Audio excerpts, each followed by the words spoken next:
What's good, YouTube? Welcome back to our brand new vid, man. Welcome back to the channel. So listen, man, a deal is a deal, okay? Diary of the CEO part 2. Now listen, I might make this an hour part. I might. Probably shouldn't have never said that, because now I gotta make it an hour part. An hour part on my reaction, though. An hour part, you know? Because I do gotta go do something. Let me see, what time is it? 2:55? So listen, man. I'm gonna try to make this thing no more than 4 parts, bro. Yeah, no more than 4 parts. Heck no, I'm definitely not gonna, yeah. I'm gonna probably do it in 3 parts, maybe 4 parts. Let me see, we did 1 part, 2 part, 3 part, 4 part. Yeah, man, that's doable, man. So anyways, man, we're finna go get straight to it, man. If you guys are new, man, hit that sub button, man. I do anything for my subscribers. I do anything for y'all, man. Anything, bro. And man, follow me on Twitch, bro. I might get back into live streaming, bro. If you guys want it, though. On that, man, hey, let's check this thing out, man. We're picking up right where we left off, bro, and let's start it up, bro. Never lived out 100%. The musical that you just referenced that I did at school, I didn't want to go to that audition, and she literally picked me up and drove me there, and I was so thankful that she did. She was often very, very good at, you know, pushy parents are that's not good. She was never like that. She always had the right amount of force, you know? Because sometimes you need that as a kid, and especially, actually, even as adults, you know, in a situation where you're second guessing something, as soon as someone goes, go on, you can do it, you're okay. So I think that definitely played a big role in that. Even if I suggested that I wasn't going to go to this audition, throughout the year, she will have been giving me 100 different reasons to go. Now, not literally, but just from a confidence point of view, the way that she was talking to me, how she always used to put me on this amazing pedestal. She made me feel like I could do anything, definitely. And I think that's a W, bro. That helps in those kind of situations, going for it for a 3rd time, because my mum's saying I can do it, so maybe I can. So you do the audition where you saying make you feel my love. That was boot camp. So that was the second part of the audition. My first audition was a song called Hey There Delilah. Did nothing for me, like, sonically. Like, obviously now I can say this because I've got a bit more experience, but as a young lad, you're not thinking about any of these things. It was just, I like that song, I'll sing that song. It was bad. It was really, really bad. And to the point where, like, it still makes me deeply uncomfortable, like, listening to or watching that audition. The only thing I done like this is the school production of Grease. Hold on. He said Delilah make his mom uncomfortable watching it? Point where, like, it still makes me deeply uncomfortable, like, listening to or watching that audition. The only thing I done like this is the school production of Grease, and that was to about 250 people over 2 nights. And that felt like a fucking mountain of people. Cut to then your live TV audition at the MEN in Manchester, and there's 3,000 people in the audience. 3,000 people is a big gig for anyone to play, like, full stop. Like, if you do 3,000 tickets, you're doing really, really well. So, like, it's the definition of being thrown at the deep end. And I think that's part of what they want. Let me do some math here.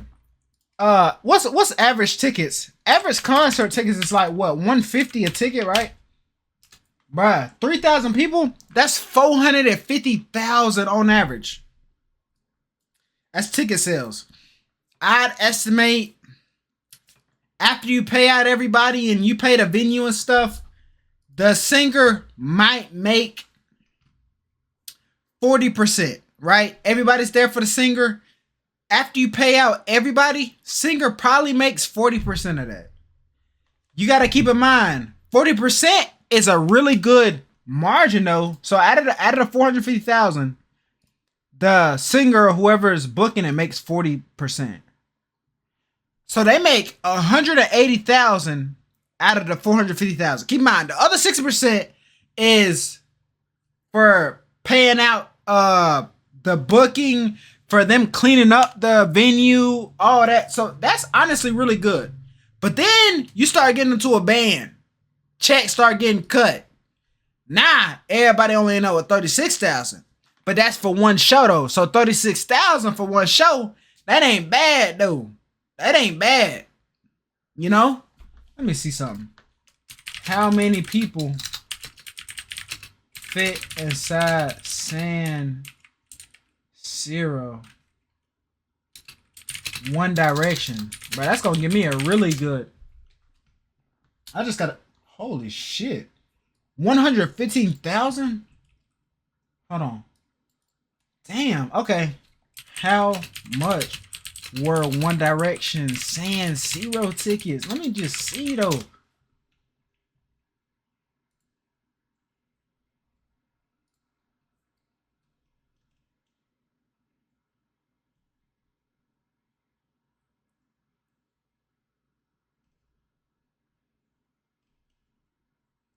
Dang, bro.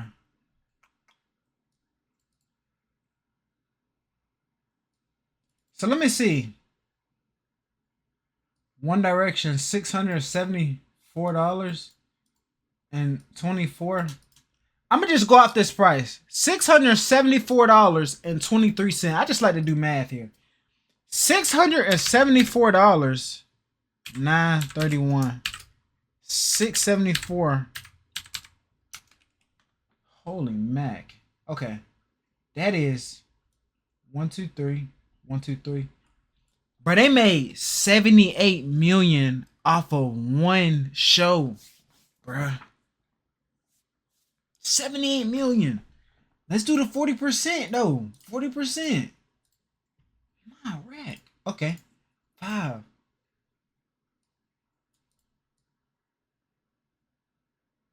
Everybody still makes 6.6.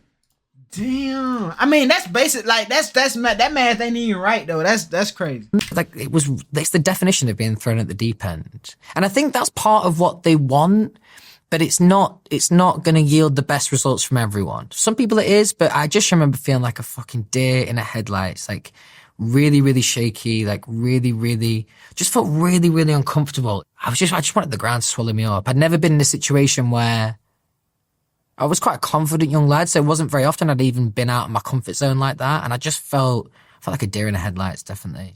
Am I right in thinking that they probably had the idea to construct a band much sooner than... They must have done. You know what I mean? Knowing Simon, I will have had these conversations with him in the past, but can't remember now. But knowing Simon, yeah, I think, you know what he's like, right? He will have had that in his mind for at least. He did, bro. He probably did, bro. And he failed. He was probably he was probably just throwing bands out there and created trash. All right, man. Oh my gosh. Yeah, let's get y'all 5 right here. Let's get y'all 5. We're gonna call y'all the One Way. You know, they had One Direction, but before One Direction, they wanted to call this group right here the One Way Crew. Or nah, better yet, we're gonna call y'all the Yield Crew. You know, I'm naming road signs now because y'all got One Direction, One Way, Yield, stop sign, all this mess right here, right? And y'all all failed. All of y'all failed, bro. I'm pretty sure. For the year before. He loves a boy band as well. He's got a track record. Yeah. They make him a lot of money. Mm. And so you come third on the X Factor as a band when you're put together. And then you signed at 19 years old to Simon Cowell's Psycho Music. And it's crazy because when I think about you signing at 19 years old and I think about what happened in the preceding 5 or 6 years, I mean, it is crazy. It's only now outside of being in One Direction that I actually have a little bit of a concept of what happened and even, you know, the craziness of it, because nobody has any context to it before it happens. So we definitely, we felt like things were going really, really well. But we also, there will have been part of us, especially in that first year, of just assuming this is what, you know, success looks like. You know, a successful artist does these things. And the first moment that I remember distinctly, actually, that I realized that maybe this was bigger than, like, let's say, like the average thing at the time. We got booked on a support gig with a Disney band called Big Time Rush. And before that tour show, our manager, but our like senior manager, the kind of guy you only see, you know, like 6 gigs a year, and it just happens to be Vegas and LA and all the best places in the world, you know.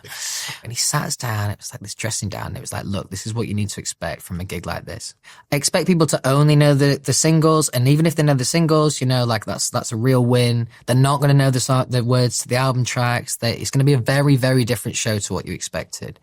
So we're all ready to go out fighting because we'd not really had that at that point. We'd had most things that we'd done, we felt really confident doing. So like we were kind of going on the back foot. And then I can remember when we walked out on stage, and I think we opened with something that wasn't a single, and people were just locked in, like massively locked in. And it was really, really fucking loud in there. And I think that was a moment where I remember, again, I had this kind of side to me when I was younger. I was so excited to tell Richard, who was our manager at the time, I was so excited to tell him post-gig about how it actually went. Did you see it then? Because that was obviously not how it played out. And I remember feeling pretty smug about that. But I think it was once I kind of got to bed that evening, I was kind of thinking, I don't know, I wasn't an overly deep thinker at that point, but I was still thinking occasionally on a deep level. And I'm looking at this music manager and I'm thinking, like, this guy's like uber experienced. Like, he's been in this situation countless times. So if he was to predict it wrong, like maybe he did, I'm like, well, maybe maybe something is happening. How do you take care? Stop. Hold on, sir. Listen, he basically saying that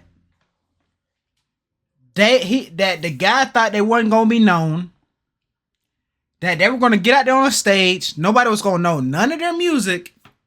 And they went out there on the stage and everybody knew their music. Okay. Now I will say that too. That gotta suck. And that's another thing too. I did not know that they be having talks. If you're not that known, that hey, you could go out here today and everybody might look at you like a deer in headlights. That nobody might sing your song. Am I recording? Yeah, I am. That nobody might sing your song today, and people are like, you're gonna be the only one singing, and everybody's just gonna be looking around crazy. Now I'm not gonna lie, the way I operate, the way I'm already knowing, I'm gonna keep it a bean. I'm gonna keep it so honest and so P with y'all. The way I operate with these reactions, boy, if I'm out there and the song not performing or y'all not singing my daggum song, pack it up. I mean, I got the first few lines, the first opening lines. If I'm singing, any song, you know, and I'm singing the first few lines, and y'all not singing nothing back. Hey DJ, cut the song. Go to the next one, cause I'm not finna be looking crazy. If I wanted to perform to myself, I would have did it back at the house. No, for real. If I wouldn't have performed to myself though, I would have did it back at the house in the mirror at that. Because if I'm on stage, I'm not even performing to nobody who don't know the song. Man, heck no. That's tough though. You know, that is tough. Another thing too, Big Time Rush is still performing too, which is crazy.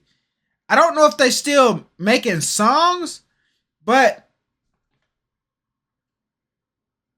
they still got their hype from Nickelodeon, though, I think. That's the only reason I know them. I don't even know about them other than Nickelodeon. No, Nickelodeon was fire. But that, man, shoot. Of yourself amongst that, because one of the things I've learned from doing this podcast is I've learned so much about the brain. I've learned so much about dopamine and sleep and circadian rhythms and all these things. And so when I fit that into the context of what your life was like at an age where these neuroscientists tell me that the male brain is still growing, it's still forming itself, you're putting this tremendous external pressure on it. You're like shocking it every night. I remember when I interviewed Liam, your former bandmate, him telling me that he would he remembers walking out on stage, and I think it was Dubai. There's like 100,000 people there. Bro, do y'all want this reaction? Like, do y'all want the Liam reaction? Because I don't even know when the Liam reaction dropped. But let me know if y'all want. I know I never checked it out. And then thrown in, you probably remember the gig, like thrown into the taxi, taken back to the hotel room and locked in there. And he was like, I remember him saying to me, it was stage, car, hotel, locked. Stage, car, hotel, locked. Like, fuck. I would say that the way that we both handled it, me and Liam, was quite different. I think that's often why I had a good relationship with Zayn from early on, because neither of us are kind of rule abiding, and not in a way that's like utterly disruptive. It's just we have our own ideas, and that at least alleviated a little bit of the pressure, knowing that deep down, if I wanted to just go and do something, I would genuinely just go and do it. Whereas I think Liam and the other boys, actually, to a degree, there was an element of a little bit of fear, I think, and also Liam had, he'd worked so hard from the age of 14 to get there. Liam's journey was a lot different to mine. I just felt like a happy-go-lucky guy who won the lottery, like, whereas Liam was very, very precise and deliberate, and he'd got there for all his hard work. So I think we also came from a slightly different point of view. Another benefit that I had during that time, and I still have, is I'm not a dweller. Like I'm an overthinker for sure, but I wouldn't say like I'm a dweller. So I wouldn't use this phrase with me very often, but like there's definitely an element of ignorance is bliss during that whole time. I find it so fascinating that you talk about this idea of you having the minerals or the personality where you would push back against the system a little bit. Because when I spoke to your former cameraman and videographer, he said that you were the one in the group that stood up against the label. So you'd be the one to turn around to the record label and say, we need a day off. And it's interesting again, because I was, one of the things I learned from doing this podcast is this idea of like learned helplessness and control and autonomy. Basically, TLDR is, it says that people who feel like they have control have much better physiological health outcomes. They have less stress, they're more insulated, better psychological states, less anxiety, less depression, because they feel like they're in control of the situation. So there's this crazy study that I was reading about when I was writing my last book about these rats, where they learn that they can't do anything about the situation, and they basically give up and they become submissive and they stop trying. And I think about this in the context of humans as well. And you're from what your videographer told me, Cam, you were clearly not that. You were clearly someone that would push against Simon Cowell's record label as a young man. Yeah, and that's something I've had a few conversations with my friends, similar things about this, and I'm not certain where that was like inspired by, because it's brave, right? To stare someone who at the time, at least in pop, was one of the most successful people in the music industry and say, no, you've got it wrong. Here's me, an 18-year-old with no experience, telling you you've got it wrong. I think what gave me confidence in those ideas is, even if it wasn't a collective voice, even if it was just my voice delivering the message, it was always with collective intention. It would always be for the good of all of us. Making those decisions now on my own, they're not quite as easy. There's a lot of different kind of things at play, but and again, it kind of comes from that big brother kind of role again. I was the oldest in the band.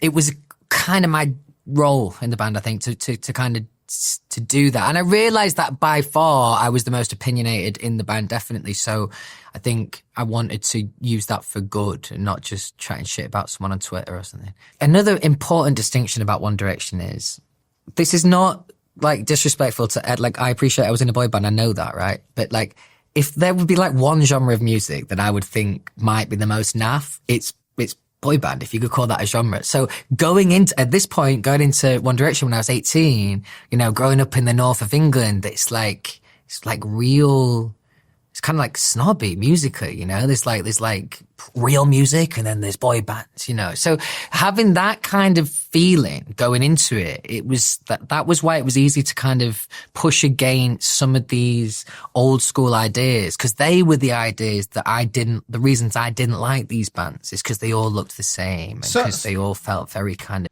So what he trying to say? He trying to say like boy bands is like was superior? Like he trying to say like they was the best? If PR pressed, It was always a really interesting project for me to try and to look at One Direction and think, well, how could we make this a little cooler? I remember the real turning point in One Direction was when we put up the pre-order for our first single, What Makes You Beautiful. I can't remember the number of how much we sold that week, but we broke some record, right, at the pre-order, and we got told this, and we'd not released any music at this point. And I'm gonna keep it a beam. Everybody and their mama was on this thing. Now I ain't know who. I ain't gonna lie. No, I might be lying. No. I might not be lying. I might have not known who One Direction was for real. Because the first reaction I ever did on One Direction, I never knew their names. So I probably didn't know who the band was way back in the day. But I will say this. All the girls in my school, and I'm gonna keep it a beat. Well, I did go to a majority white Yep, I'm gonna be honest. I did go to a majority school back in the day. Man, everybody and their mama had a One Direction booklet, all type, majority. You know what I'm saying? So they were on that One Direction stuff like they would just own it. I'm talking about from the pre-order thing to the CD to the Bro, y'all know the notebooks, like it came in a set. Man, I gotta pull it up. I gotta do it for the one time. It was like a One Direction notebook with the pencil, with the sharpener for the pencil, You see what I'm saying? I'm typing it in as I talk. Bruh, look at this. Oh my gosh, it really is here. Is that it? Maybe it is this. It was something like this. It had a thing just like this. It had the no. Don't pull it up. But it had like a pencil. It had a ruler, the sharpener, the notebook, the eraser, the whole shebang. I'm talking about. It was something like this, like the whole shebang. You could, man, bro. They were having this stuff like it was nobody's business. I'm not lying when I say this. They would pull up at school with this thing on. Man, and you would hear them unwrapping it in class loud on purpose. On purpose. Like,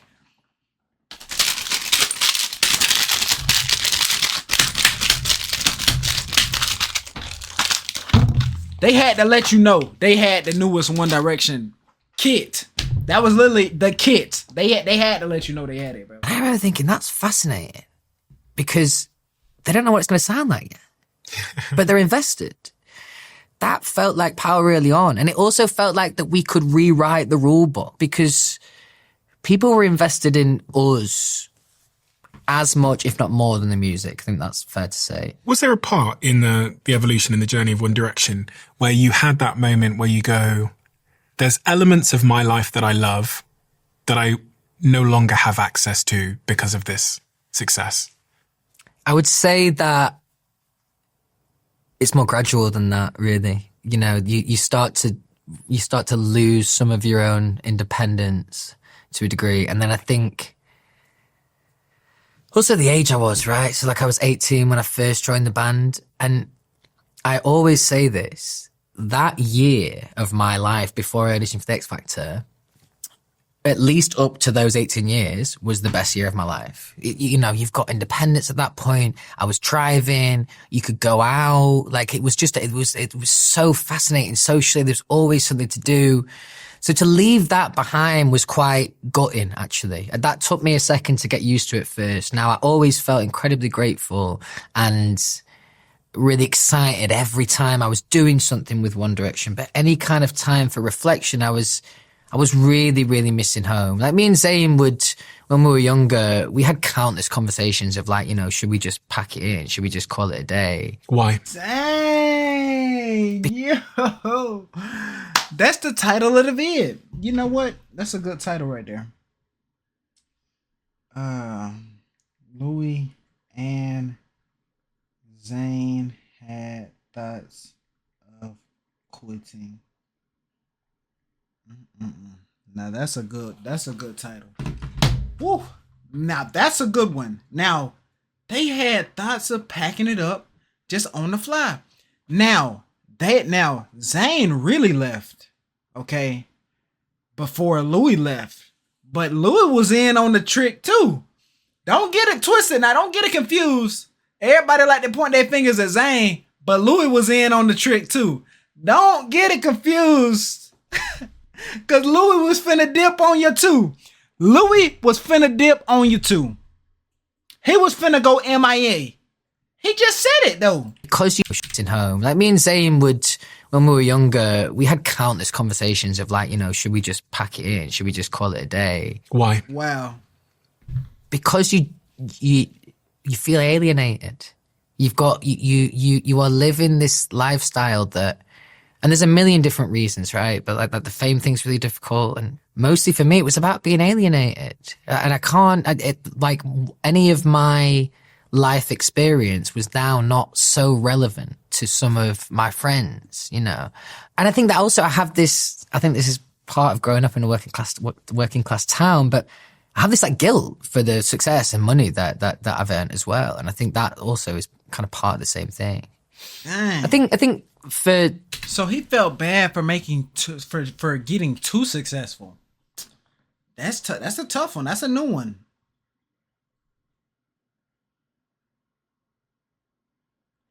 I never heard of that one unless your money was dirty.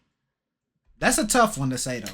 It's kind of like two different things. The fame thing, I'll never be okay with. Like if I like, of course, every artist says this, but if I could just do the music, that would be amazing. That would be amazing. I suppose I could on a lower level, but I wouldn't get the same rush that I do. I think it's almost, it's almost everything else that comes with that. It's interesting when someone says they felt isolated, which is something I've had a lot from people who've had great public success where they've got a big fan base, because we think of like isolation as not being around people. But I guess isolation in the context you describe it is more about connecting to people, relatability. Yeah, but it's also like the metaphor would be like, what's that really famous crossing in Japan? If you took a drone shot and you pulled right out from that and you would just become a little dot amongst the noise. Sometimes that's kind of how it feels, because also it's not the real world. The even in the way that people perceive you is not the real world. The first moment that One Direction got, the first big pay packet was a merchandise deal that we got, and we always did really good merch. How old were you? 19. That was the first kind of moment where I felt really, really excited. And so I rang my mum straight away, told her about it like I always would. And she was really excited for me. And obviously, she's just proud. That's it. And then I remembered the feeling of, but who else do I tell now? Because do I call up Nizam and tell him? Well, he'll be into that and he'll be really proud of me.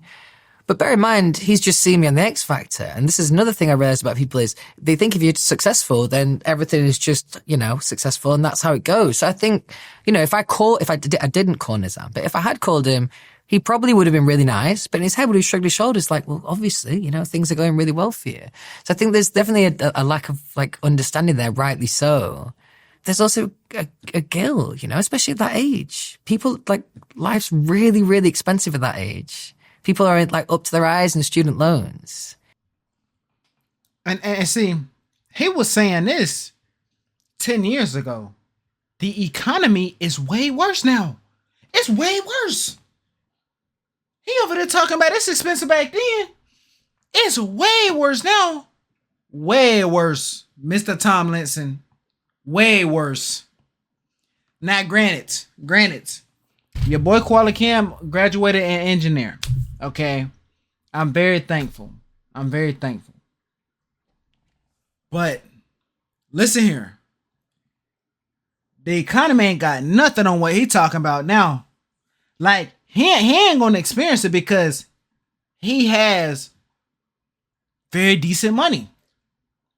But back then, if he didn't have no money to know what it feels like now with inflation, man, hell. It's literally a different ball game now. Different ball game. Different. Bro, you got to have a whole different new strat now for the type of prices you see today. I'm talking about to go buy. What you got up? I mean, let's be real here.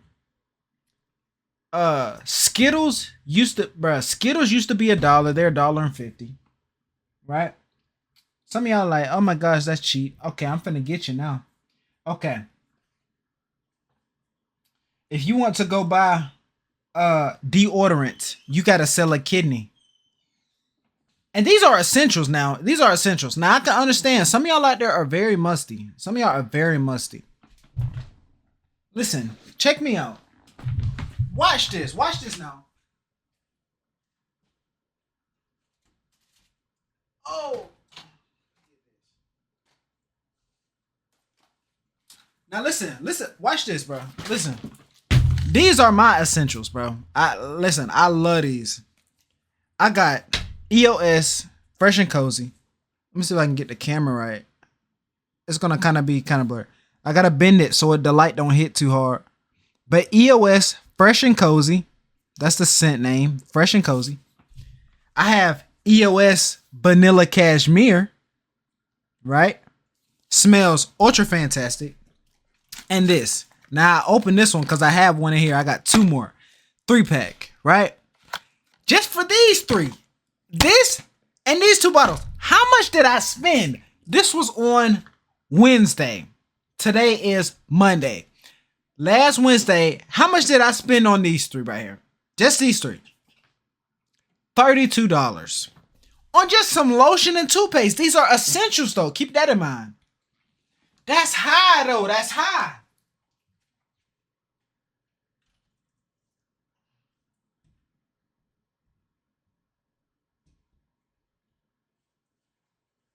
And it's like the economy ain't getting no better. Like, it's getting no better. Like, you have to buy this stuff, right?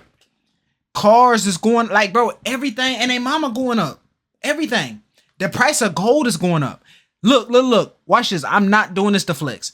So this is a solid chain, right? This is a 4mm Franco diamond cut. Diamond cut does not mean it has diamonds. It means that the sides are shaved so it hits harder and light, right? I paid $3,500 for this back in 2021, right? No, 2021, okay? That was approximately 4 years ago, okay? If you look up the same price for my jeweler, this thing is $6,700. Gold has literally doubled in value. Doubled in 4 years, bro. In 4 years. Look at the prices. You have to be up to date on this. So this was an investment. Now, if I would have known that, I would have bought two. Not to sell, of course, but to always have, because I'm not going to buy this. I'm not going to buy another one if I'm going to be buying it at twice the price. But that's ridiculous, though, because you know it ain't going to go down half the price, though. It's never going to do that. It's going to always keep going up. So you mean to tell me that this thing could be worth 3x the price, and next thing you know, I check on it, this thing would be worth $10,000 when I paid $3,500? It's ridiculous. Like, he talking, I ain't gonna lie, Louis talking right now. He talking something, but he has not experienced nothing unless he's been checking for real. Like, I mean, he has money, but he, like, you know. It was only about 2 years ago that I put all the plaques up on my wall at home and my awards, like the Brit Awards and stuff that I got in the past from the band. They still annoy me, even now, in my lounge.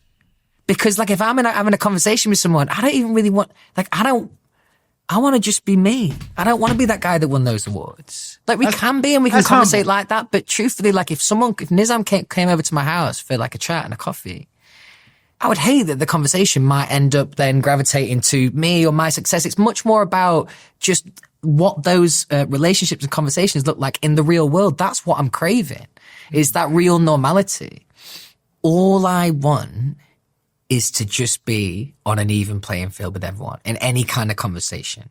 I think that was the toughest thing to deal with, is just the... So listen, Louis, if you out there watching, this is what you do. You have enough... Look, he has enough money to buy 2 houses. When you invite your people over, that's not your close friends that know about your awards and stuff, and that you don't care what talking about your awards, invite them over for a chat to your second house that has regular stuff on the walls. That's your solution. Then they can't be looking around looking crazy when they be seeing regular pictures. Cause what they gonna talk about? Oh man, you got some nice paint. Everybody got paint on the walls, but everybody ain't got a Brit Award. The plaques and stuff can be your A house. The regular house with just regular paint and stuff, that can be your B house. Take them people to your B house. Let them have a chat there, and you ain't gotta never worry about them showing up and talking about your Brit Awards and all that other stuff. You ain't gotta never do that. You ain't gotta worry about that ever again. The lack of normality in every sense of the word. How does things like alcohol play into this? Because you're living a crazy, crazy life where your dopamine and your brain is being tested in all different ways. I remember Liam saying to me, this is really when he started to have a problem with alcohol in the early years of the band. And I'll never forget it, him talking to me about the mini bar in the room. Like, one of the things I didn't realize is, okay, you've just been out on stage in front of 100,000 people, then you're back in a hotel room with a mini bar. I feel the pull from alcohol, and I definitely drank quite a bit when I was in the band. But I think an important distinction post show would be I'd smoke my weed. I'd go back to my tour bus and I'd go and smoke Man, my you smoke weed. the And gas. Zayn would smoke with me too. I hope he doesn't mind me saying that. I'm sure he won't. Bro, And we that all was knew. great. And actually, like, you know, people do things for different reasons, and that was my vice. That was my choice. Now, the reason why that kind of suited my brain at that time was I've just had all this noise in my head. I've just had this crazy experience on stage, and that's the noise that you kind of need to quiet down sometimes. So what we would do is we'd get back on the tour bus, we'd play Call of Duty Zombies, we'd smoke our weed, and like, that's all we'd think about, and that's all we'd do. And then we'd get into cliche stoner chats of deep conversation, probably UFOs, you know, all that kind of shit. And as daft as that might look and feel, again, it's our normality. It's creating the normality on tour. It's a version of what our friends were doing back home as well. But also it was such a lovely way to kind of debrief from those moments, away from the manicness. You've just got this kind of really subdued, nice environment. The juxtaposition actually felt quite nice. If you could go back to the day that you signed the contract with Psycho, what is the advice that 33-year-old Louis would give 18, 19-year-old Louis? That is a really, really big question. I think I would say to be confident in the earlier years, because the older I get, the more I realize most people in their earlier years of doing said thing are to a degree faking it. And I think for a long time, I was just thinking, well, you know, are to a degree faking it. Most people in their earlier years of doing said thing are to a degree faking it.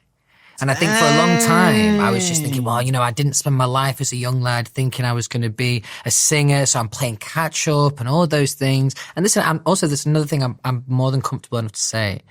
I'm not the best singer in the world. I'm okay with that, right? But like, there was definitely a time where those things were challenging as a young lad.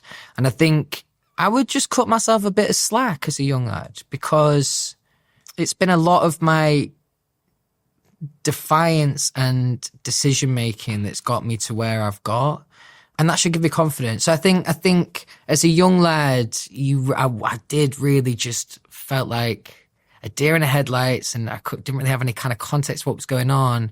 And I think when I'm talking about these things, I'm not talking about no, we're not going to do this Disney performance because I don't think it looks good for One Direction. I'm talking about more like introspective, personal worth within the band, all those kind of things.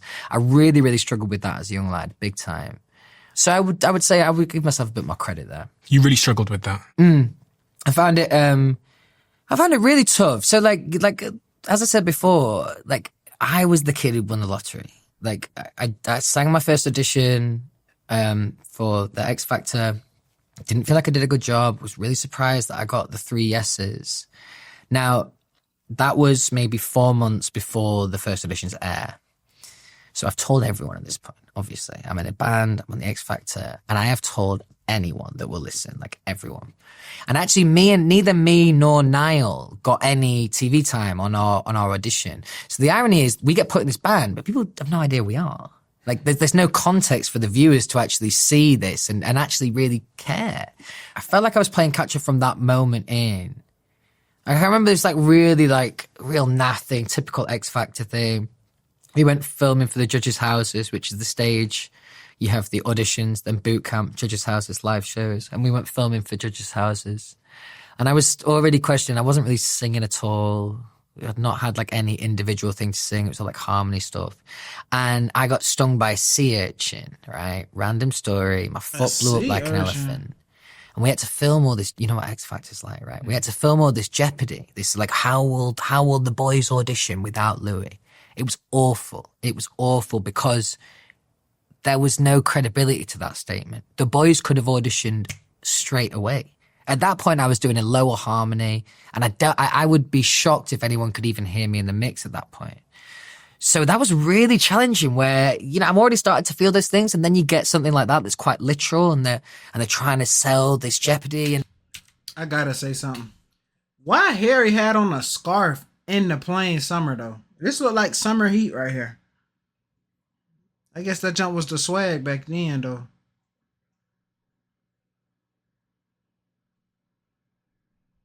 I don't know what swag this is though. This swag look terrible though. Rolled up jeans. That man Liam had on some rolled up jeans. This swag was crazy. Feel those things, and then you get something like that that's quite literal, and they're trying to sell this Jeopardy. And I remember thinking, oh, like it really, I wanted to do more. I just didn't know how to do that. Again, there's no context. I thought I was a good singer before I went on the X Factor. Then I get through the audition, they put me through. I'm like, okay, well, I must be all right. Then they don't show the TV audition. You're like, oh, maybe that's like a personality thing, or I don't know, maybe it is my voice. And there's a lot of, especially as a young lad in this situation, there's a lot of unanswered questions. Did you ever ask those questions? Did I ever ask him why I was in that band? No, I would love to though. I would have loved to. But do you know why I would never with him? Simon would probably, Simon was always very brilliant at making me feel like worthy in the band. But as you said before, like I was often a voice between the band and the label. He was the label. Well, you put me on side, and that's a smart move, isn't it? One thing he would always do, Stephen, is he would always say my name. Now, when you're a 19-year-old lad and Simon Cowell says, do you know what the thing is about that idea, Louis? You are empowered. Now, we like people using our names. Now imagine that's Simon Cowell and you're 19 years old. There is a spell that comes with that, and there's a power that comes with that. And I think for a long time, I kind of fell for all those kind of ideas. Now, I think Simon, again, is an interesting person. He is a brilliant businessman. Now, I learned a lot from him. I still deeply respect him. And I was in awe of him as a young lad. I loved to be around him. I loved to listen to him make decisions and all of that. And I thought he was definitely brilliant at that time. He built me up on a pedestal to the point where I thought that it would actually have a real world meaning, not just a thanks darling kind of vibe. When did you realize that it didn't? When I joined Psycho on my own. So this is after the band. So the band split up, and no, I didn't have my pick of record labels. It was never like that. But even if I could have had 10 offers on the table. Let's just assume they're all the same money. So he got jacked up and went back and got jacked up. That's tough. If I'm listening to this correct, that's crazy. I could have had 10 offers on the table. Let's just assume they're all the same money. I would have picked Simon always, because, like, again, a little bit like the north of England, loyalty is like a really important currency. It really is in these kind of, working class places. It's really, really vital. I thought Simon was bad, though. That always meant a lot to me. So I thought, well, I'd heard that some of the other boys were thinking about going to other labels, they were right to. And I found out I was the only one that was going to stay with him, and that just motivated me more. So all the other boys went and joined different record labels, some of them not even within labels that were in Sony, which Psycho was part of. And I remember thinking, oh, wow, this is it's amazing for me, actually, that all the boys have done that. Because, look how good this makes me look to Simon. I look really loyal. And some of it was, deliberate, but mostly that's just how I am as a person. I would rather just keep the happy family kind of vibe. That suits me. One of the things people don't talk about is the impact that your success has on everyone else back in Doncaster, including your mum. I spoke to your sister, Lottie, my team did, and I was listening to the recordings, and she said that it was especially hard for your mum because you leave home suddenly at 18 years old, and from everything you've described, you're more than just a kid to her. You were, in some respects, a partner in raising the family. And best mates as well, man. Yeah, definitely. Did she ever speak to you about the impact it had on her, all of that? That's something I can remember really clearly. And she used to do the university analogy. And she used to say, I knew you were going to leave home at some point, but I had at least a time scale to that. I could work towards in my head, okay, in 3 months' time, he's going to leave for uni, and that's that. One Direction never happened like that. It all ran away with itself. So I think it felt like we all blinked, and before we knew it, I was no longer living at home. So my mum had no time to even grieve that idea of and just for context, I mentioned this I made a film and documentary, and it kind of sums up me and my mum's relationship perfectly. The first person I told when I lost my virginity was my mum. Like as if I was telling like one of my lad mates, and I wasn't telling her for any other reason other than to show off and be like, guess what happened today? and that we definitely had that kind of energy together. You know, I always saw her more as a best friend than anything else. And especially because I was her first, she had me when she was 19. We spent the first few years together without a male role model. So it was a little deeper than your average, you know, son and mother situation. And see, bro, I'm gonna be honest. The reason he told her like that is because she's cool and supportive. See, there's moms out there who you'll try to be honest with them, and bro, it's just never the way. So then you have to lie to them so you don't get the way. I mean, so you don't get yelled at and get all this backlash. And moms don't be realizing that. If you raise hell, your child ain't gonna want to be upfront with you. Don't raise hell. And that's another thing. If you got kids, bro, don't be super strict. If you be super strict, you're gonna raise a good liar. I mean, let's be real here. If you be super strict, you're gonna have a good liar on your hands. A super good one. A super good one. Super good. Super good. So I think it really hit my mum like a ton of bricks. If I had my time again, I would have been more present and aware of those kind of ideas. And here's a story actually.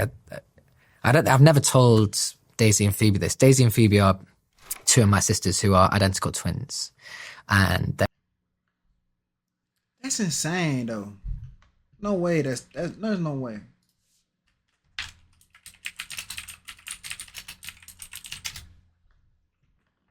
Daisy and Phoebe, and they identical twins too. 21.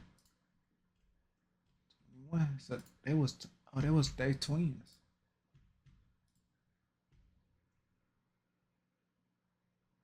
That's insane. I ain't gonna lie, they look good, chat. I'm not gonna lie.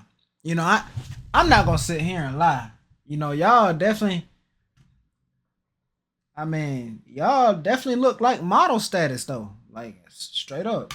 They're about 4 or 5 years younger than Lottie, so they're about 21. Now, I could always tell them apart perfectly, but they look utterly identical, these two, especially when they were really young. And I can remember the more time I spent at the band, the more time I spent away from home.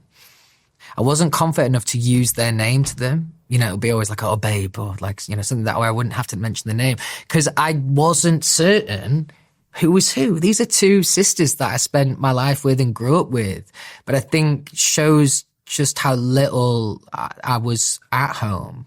And if my mum would come out to see me, which was great, but the kids were at school and stuff like that. So there was a long time for those 5 years we're in the band, a long time spent not spending enough time with family. And that, I would say that was 85% the job and the situation and One Direction and stuff. And then 15% me too. Like I could definitely have done more like that.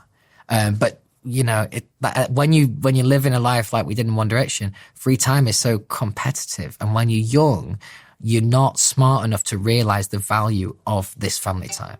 And you were on an absolute rocket ship up until you must have been 23, 24 years old when the band announces that it's breaking apart. So in March that year, Zayn says he wants to leave to have a normal 22-year-old's life, which shocked the world.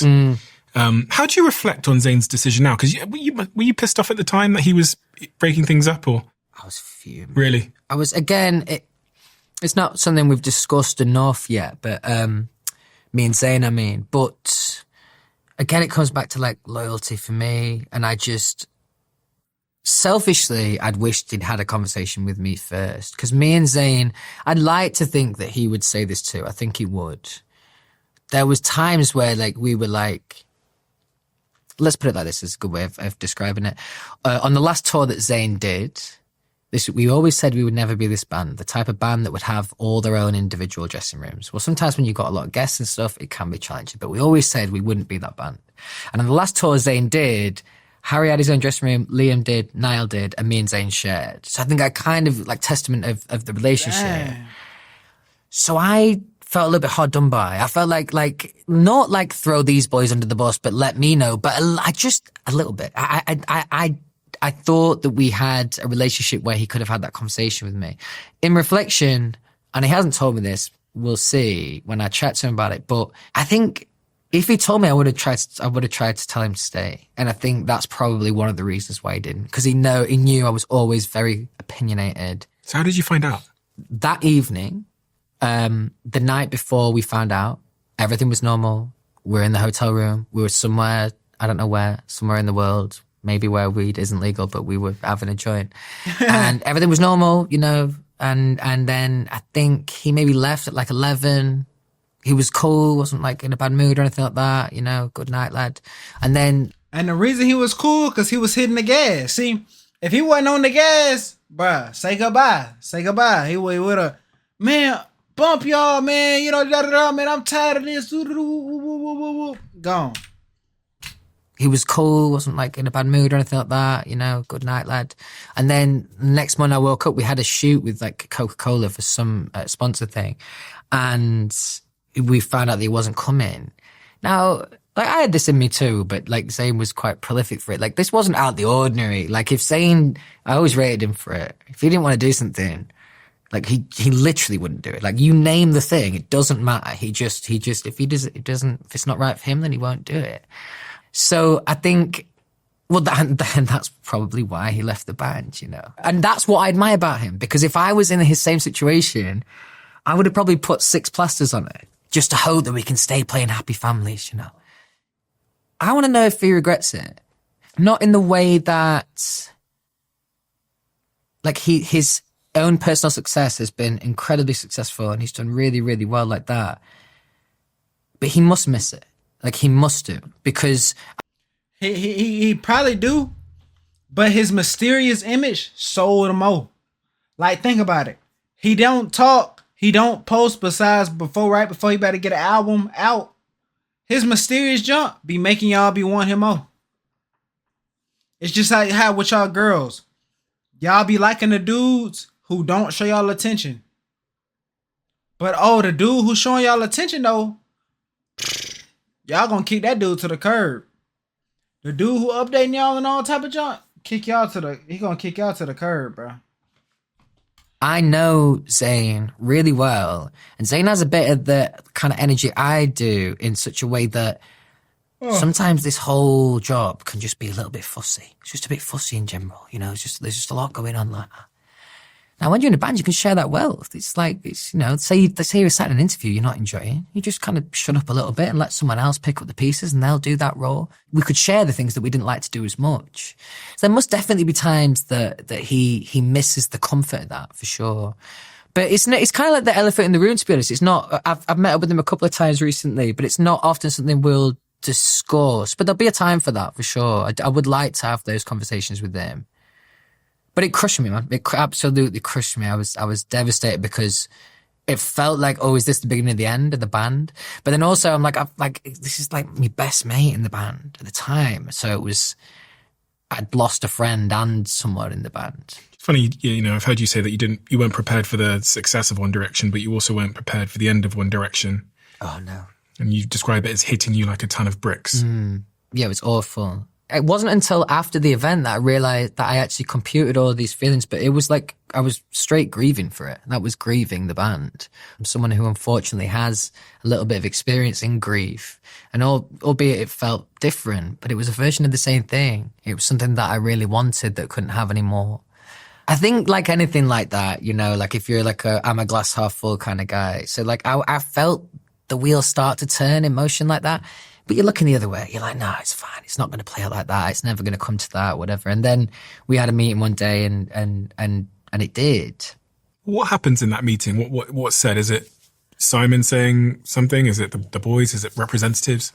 It was us boys, which was great. Always how it should be like that, obviously. But I think it almost might as well have been representatives. What's really fascinating is those real serious moments. We wouldn't have a lot of them in One Direction. We were just kind of going with the flow and really happy, you know, for each other and stuff like that. But I think those kind of moments where you have to be selfish, it was an atmosphere that I never really felt in the band. Because normally, like I said, we're arm in arms. It's all this camaraderie. And then all of a sudden you get someone thinking more independently and more for themselves, which, by the way, they have every right to do, of course. But it just felt, the room felt cold that day. I can remember that in particular. I'm trying to find the right metaphor for it, but it was something where these are all the same faces that I've seen every single day, but I'd never quite felt an energy like that in the room. There was this emptiness. And I think probably because we all knew collectively where it was going, and that's probably some friction between those ideas. The thing that really bothered me was, and this again is naive, was so naive at the time, but I was adamant on having some kind of indication of, because it was originally said as, what's that fucking word we've used a million times? Hiatus. Yeah. Which, by the way, is just such a cringy word. And this is where he admits they're never coming back from a hiatus. Everybody like, oh yeah, they're gonna come back, man. Give them one more year. Give them one more year. They're never coming back, bro. Especially, bro. Rest in peace, Liam. But they're never coming back now. Never coming back now, bro. Come on, bro. Like, you mean to tell, like, that's like the really key thing. Like, they really not gonna come back now, bro. So it was originally pitched as that. So I was thinking, I remember saying like, well, if I'm going to try and do some stuff on my own, and at this point I didn't even know what I was going to do, I was like, it'd be good to know how long this break's going to be for. So like, let's speculate. A year, 2 years, 5 years, 10 years, 15 years. I never really got an answer to that question, which I understand now, because truthfully, I don't think the people or person involved was brave enough to answer that question deep down. I think they probably knew the reality, and that's why it was tough. And does Simon try and persuade you back into the band? Let me say that by this point, and I'd say Simon was aware of this, but maybe not quite so aware. Because we're a band, after about 2 years of One Direction, absolutely nobody could tell us shit. Now, we were nice boys, we were never like rude or anything like that, but like, so like if Simon had like we didn't have that, he might have had that relationship prior, like back in the 90s when all that stuff was kind of prevalent, but I think we'd always had our own kind of confidence like that. So he was never involved in those kind of decision makings. In fact, he was smart enough to realize that would rub us up the wrong way. Makes sense. And then it ends, and your life goes from absolutely crazy to less crazy. Yeah, it's still something that I'm unpacking still, to be honest, and still trying to work out all of those kind of things. I remember, something I spoke about before, but Julian Bonetta, who is a producer who worked on a lot of the One Direction stuff, we had a great relationship with him. Really cool guy. We had this crazy night at, it was like some kind of Billboard Awards in Vegas. Julian, he pulled me aside and he said, and it was like really, it's funny because he's not really like this heavy, but it's a real heavy statement. He'd obviously had a few vodka Red Bulls or something. And he was like, where do we go from here? Now, by the way, the we upset me a little bit. It's like, I understand that and we are all in this together, but that question is a hell of a lot deeper for me than it is you. I understand, I get it, but at the same time, you're probably, and what he did end up doing is carrying on doing what he did. And I still don't really know the answer to that question. And in fact, maybe I don't think you can. I think a lot of people's, not everyone's, but most people's natural trajectory of, let's just call it success. I could make a pedantic argument for it not being specifically that, but they have a kind of linear journey. The older they get, the more successful that they get. What was really strange was being 24 years old and realizing that the only way is down from here. Like there is no alternative reality where I at least keep up or supersede. No way. There was no chance of that. And that wasn't, it was very obvious. It was very obvious to anyone around me. And still is something that is challenging, definitely. Because you've had to look behind the curtain, Now some of the things that maybe I had then that I don't have now, I'm not overly pressed for. Like a billboard for the album in LA or here in New York. Like I don't get those kind of opportunities anymore. Do I lose any sleep over it? No, not really. But I think the feeling in general of I have to work really hard to to compete at the level I do. Like, that is just a fact. Like, I just got a #1 record on the last record on Faith in the Future. Never in a million years when I started my solo career did I ever think that I would be getting a #1 record.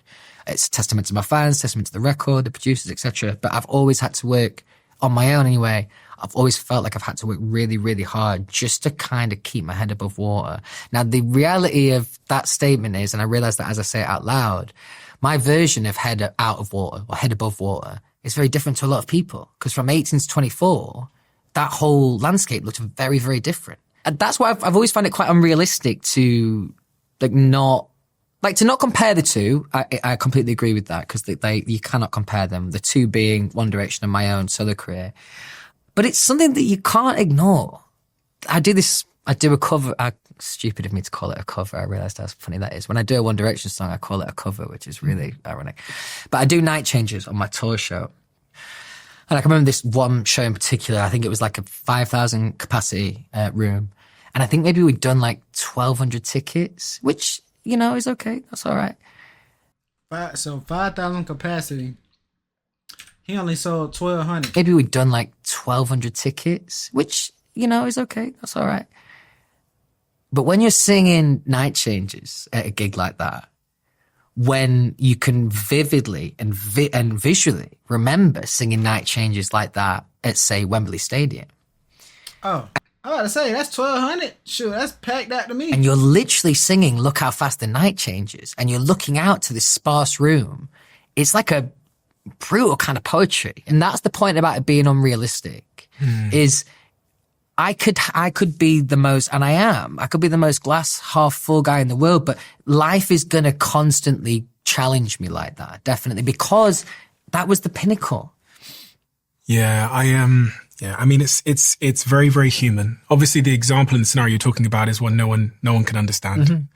But it's the comparison is how we work. It's how we understand the value of things. Mm-hmm. And as you say, going to the top of Mount Everest at 24 means that you're always going to have some kind of sort of even unconscious comparison to everything thereafter. What do you do about that? Do you have to use a different yardstick of measurement? I try to.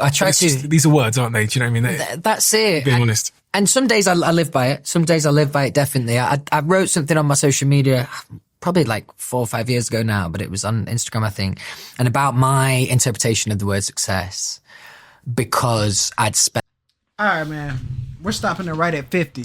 Reason being, I have to edit these vids. It is going on 4 o'clock. I have to get the lemonade reaction out at 5. I have to get this vid out at 6. Hopefully my PC renders out an hour vid and my internet uploads an hour vid within an hour, though. I gotta be pretty fast to do something like that. So with that being said, man, like I said, man, I hope you guys did enjoy. I'm gonna come back and I'm gonna drop part 3 and part 4 very soon. Anyways, man, I hope you guys did enjoy, and let me know what you guys think, and hit that subscribe button on your way out, man. All right, man. I'll see you guys in the next one, man. Peace out. Love you guys.